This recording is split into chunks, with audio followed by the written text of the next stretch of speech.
everyone, it's Jacqueline for Pixie Dust PhD. I am filming this on Sunday, December 12th. It is now month 22 of the channel.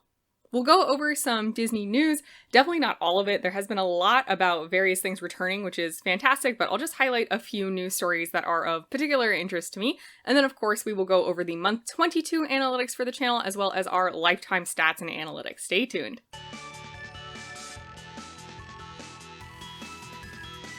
Beginning with some news, so there has been some Disney Vacation Club action as of recently. The new 2023 points charts are out.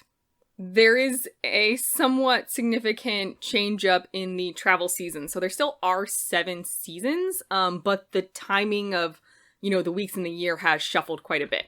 Most notably, actually, October and November have become more expensive. So now it's actually cheaper in DVC points terms to travel during all of the summer than it is during October or November. Also now, early May, I think it's the first 2 weeks, is cheaper than it has been in recent years. It's actually going to be one of the more economical times to travel. The cheapest travel season remains September, but then after that, you're getting this new bout of early May into the second cheapest travel season.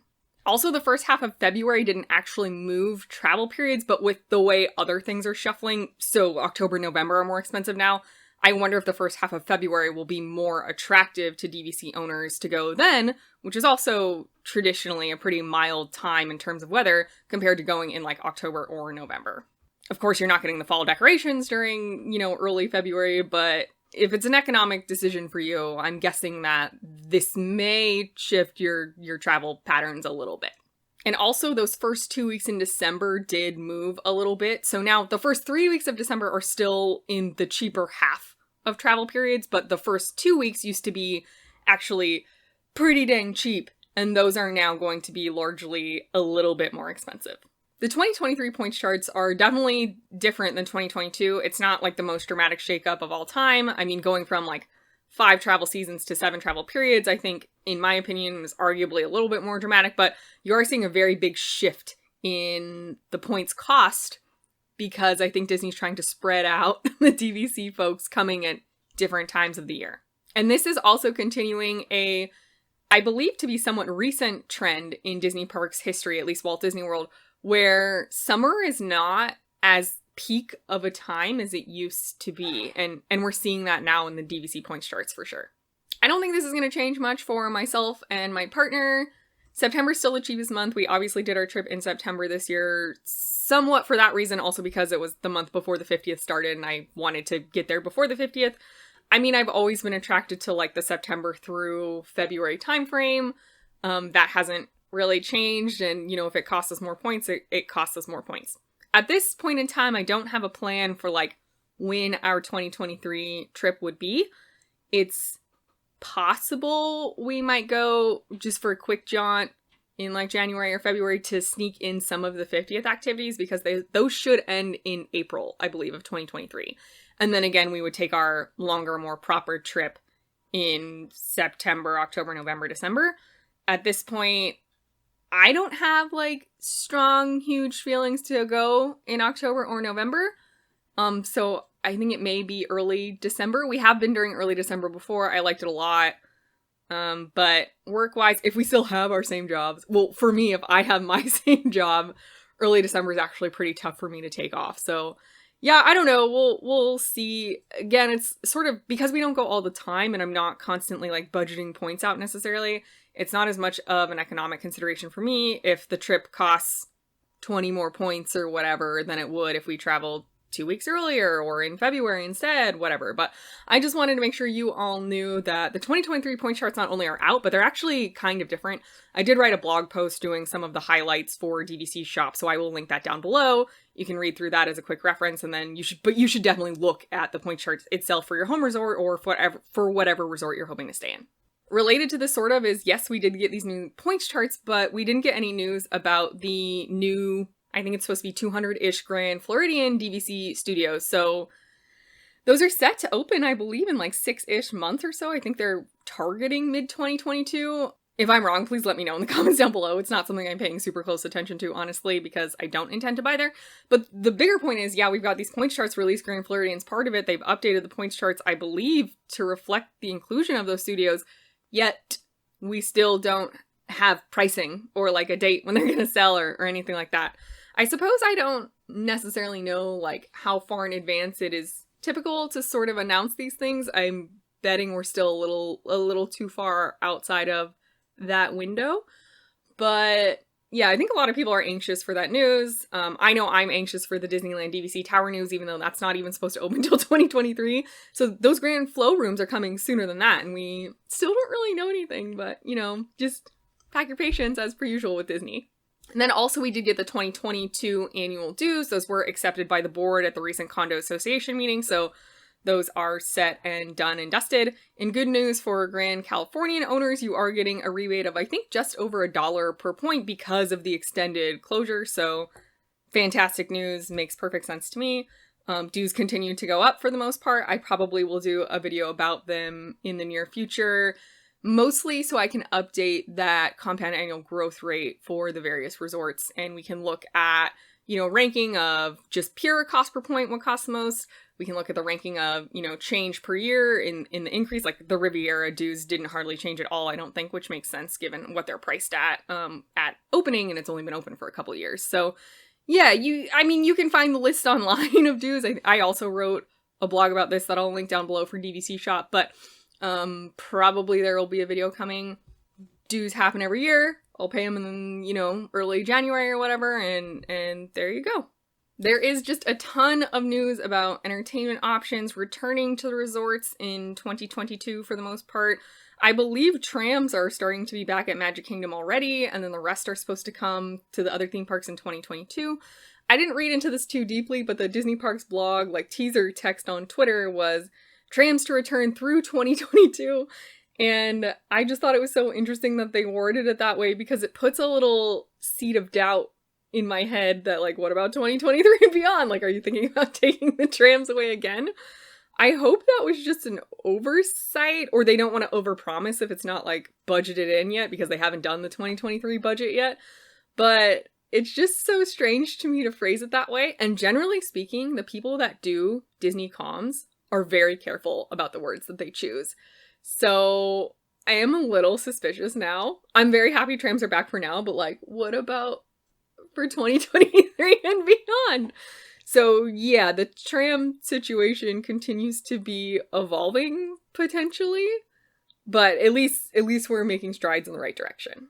My upcoming trip to Disneyland, to clarify for everyone, isn't like a Disneyland trip. Like, we didn't plan this for Disneyland. I have to attend some things for family and friend events, and we're tacking Disneyland on. So in a lot of ways, it's not an ideal Disneyland trip because, like, Fantasmic won't be back, World of Color won't be back. There's a bunch of things that just aren't happening from the closure and the understaffing and all that.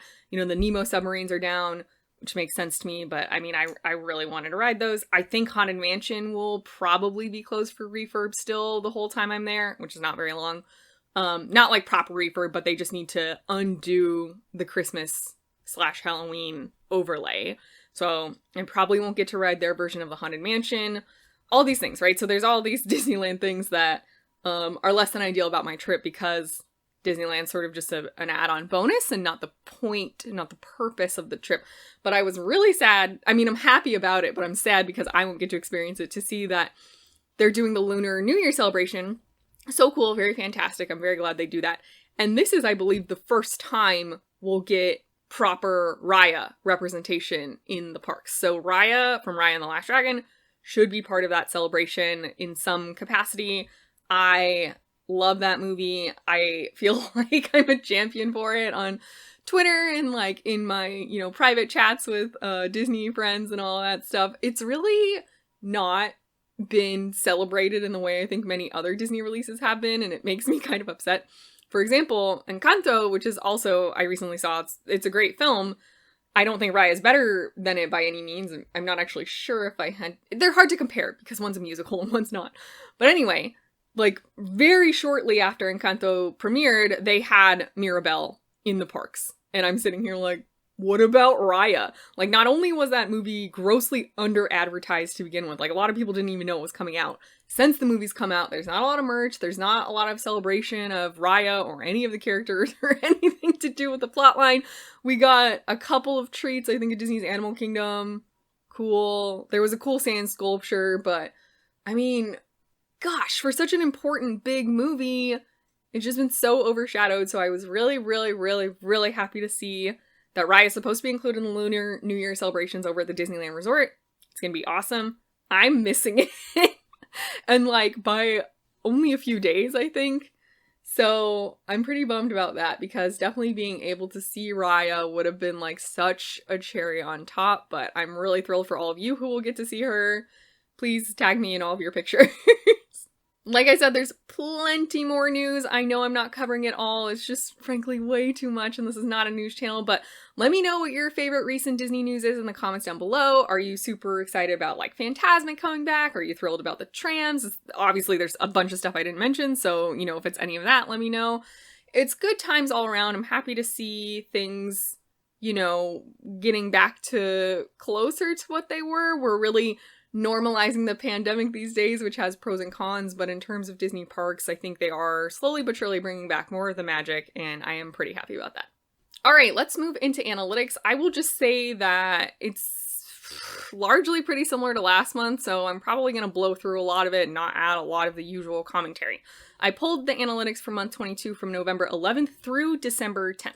For month 22, there were 4,142 views. This is literally almost identical to last month. And then the unique viewers is also almost the same. It's 4 more at 2,539. Unfortunately, we are also going to the same trend that we saw last month where we're getting less and less returning viewers. So there were 180 returning viewers this month. Thanks so much for sticking around on the channel. I really appreciate your support for subscribing and liking the videos and, you know, doing all the little actions to amplify my content to the YouTube algorithm. Last month we had 214 returning viewers and prior to that it was over 300, so I don't think the vlogs are popular with the folks who were watching my channel before. That's fine. I sort of went into this last month where the vlogs are honestly a little bit more for me than for the channel, and it is what it is.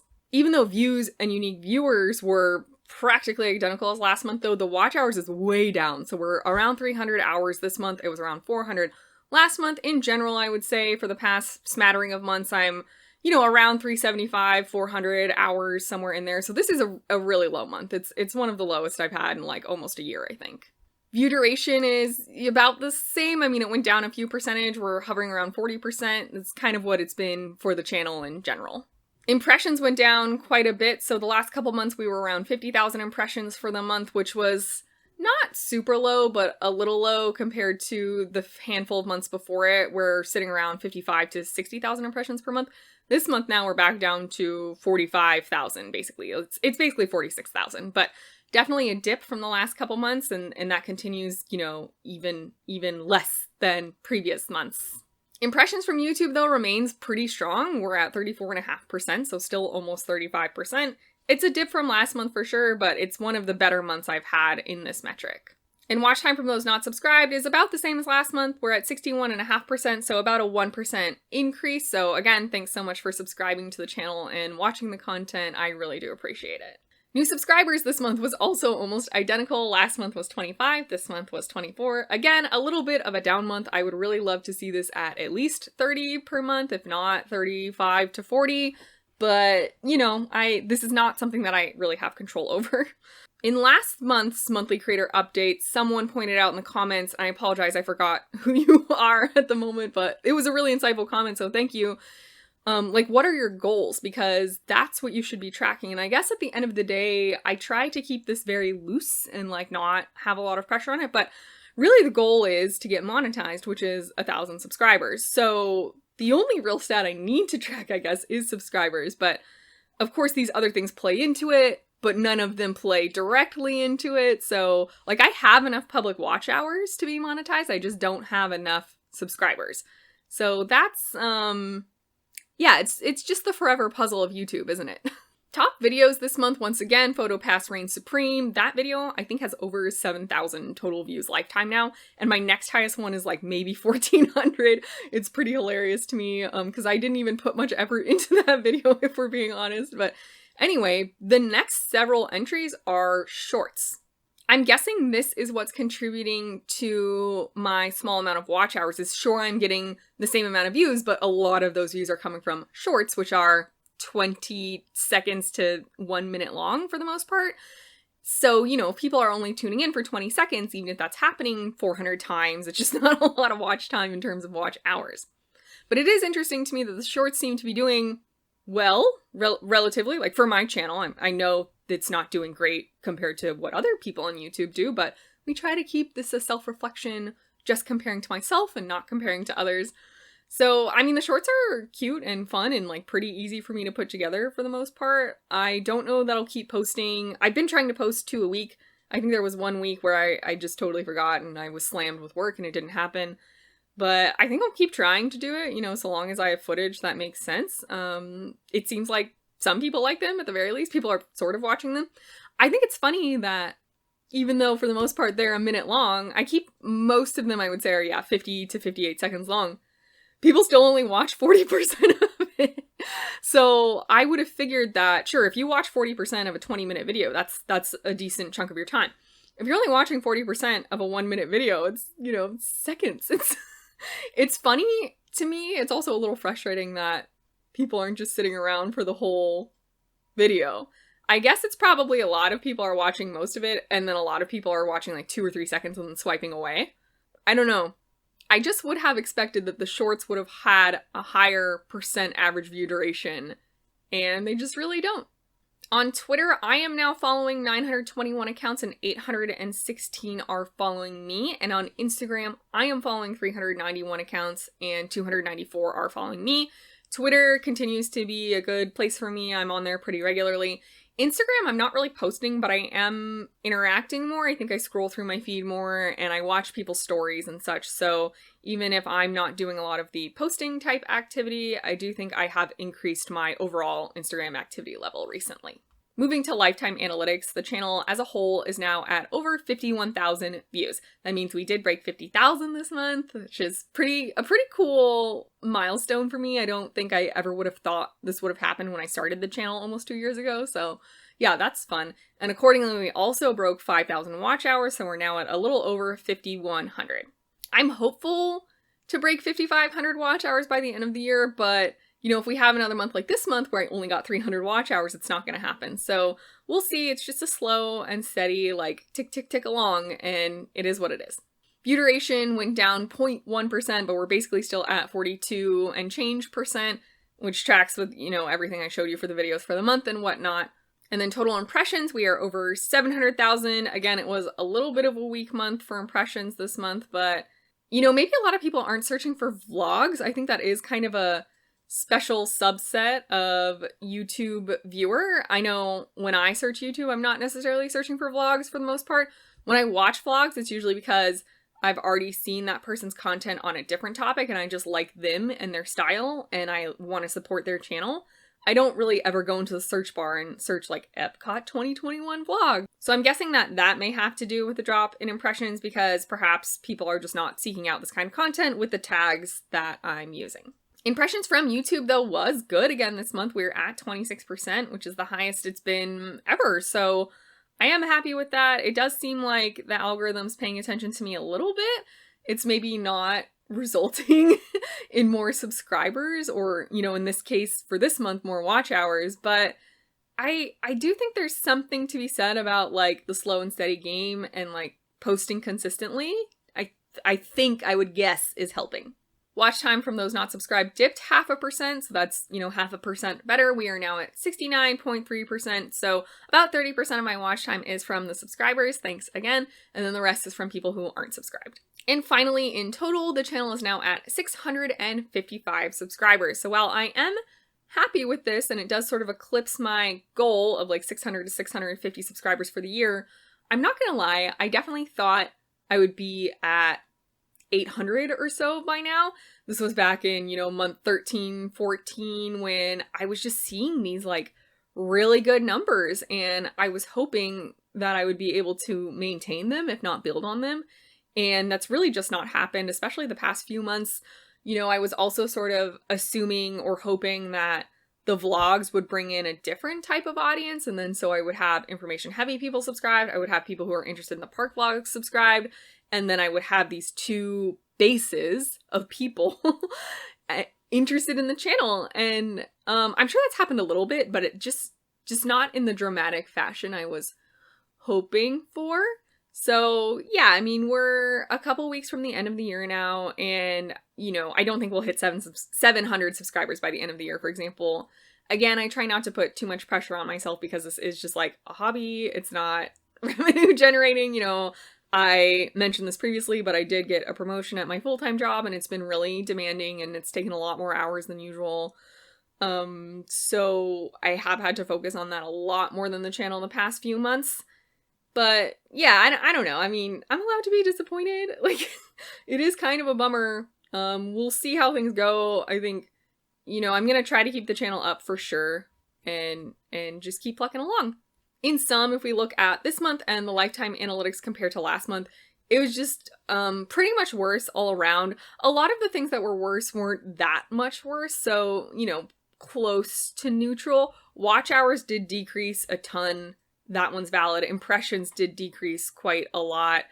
But, like views, subscribers, view duration, these weren't huge dips, so it's pretty much the same as last month, I would say.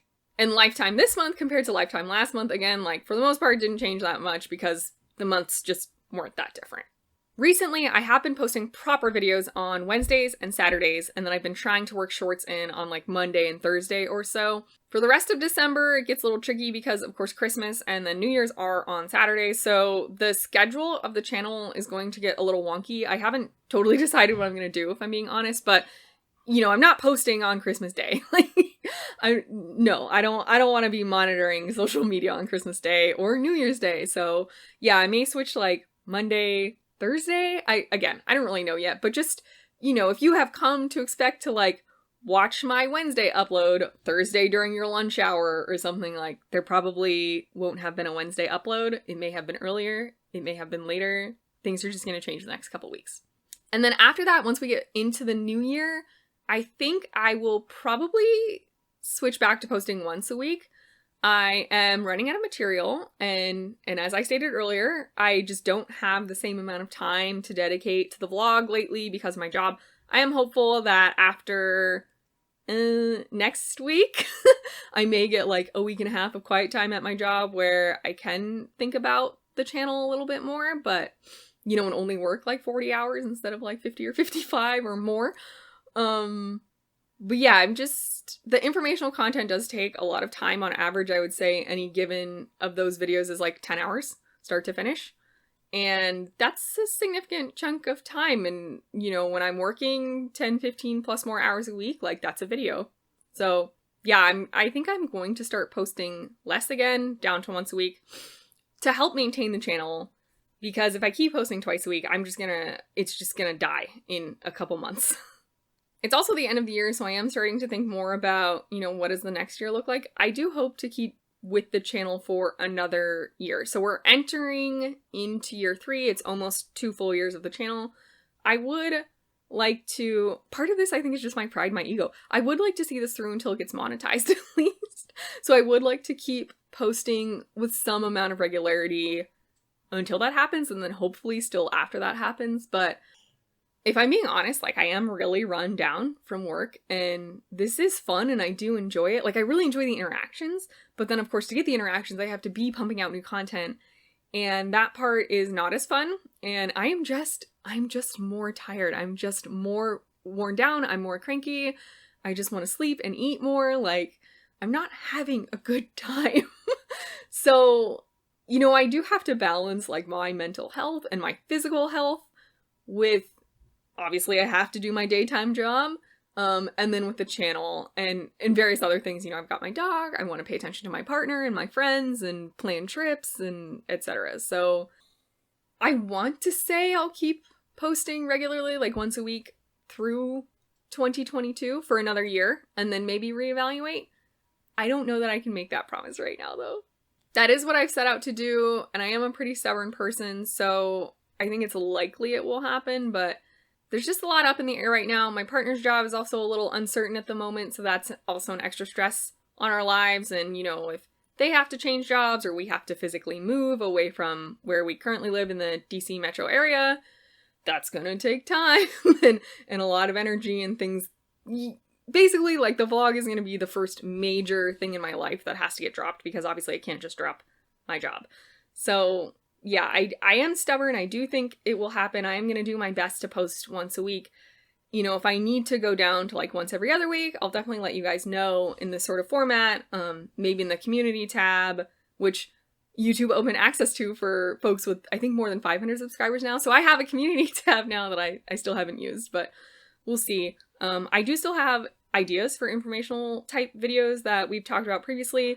I am going to Disneyland, so, you know, hopefully I'll get some content out of that. But then, yeah, part of it's also like a little bit of a creative block. I think just because my soul has been sucked so dry from my day job lately, but I don't know, you know, hopefully Hanukkah was lovely. My partner celebrates Hanukkah. I celebrate Christmas, so we're a split household, and yeah, Christmas is coming up, so hopefully I'll get rejuvenated this holiday season and work will slow down a little bit and I can breathe a little bit. And I also am responsible for managing like an intern basically at work right now, and they mean very well, but they also take a lot of extra time and a lot of extra effort, and I have to do all of my normal job duties on top of that.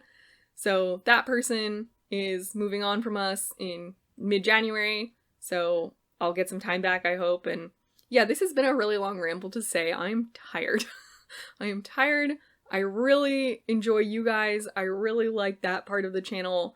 The other parts of the channel lead to that, so that feels important, but it is becoming a little bit of a stressor for me. We'll see what happens in the future. I am hesitant to make any real promises right now, other than I promise to keep you all updated and in the loop. I truly, really do appreciate so many of you and how like open and honest and kind you have been to me. It really brings a lot of joy into my life. I started this whole venture really to find a Disney community, to find a niche of people that want to talk about these things. And I definitely feel like I have at least accomplished that goal. Not that there's always room for more, but, you know, there are people now that I can talk to about these things that are in my corner. I made some really wonderful friendships, and that's just been easily the highlight. I hope your holiday season is super magical and restful, and everyone in your family and your loved ones, your close circle, stays healthy and well, not only through the holidays, but well into the new year. And may 2022 bring you lots of adventures that are memory worthy. I am wishing you all the best, and I'll see you real soon at Pixie Dust PhD.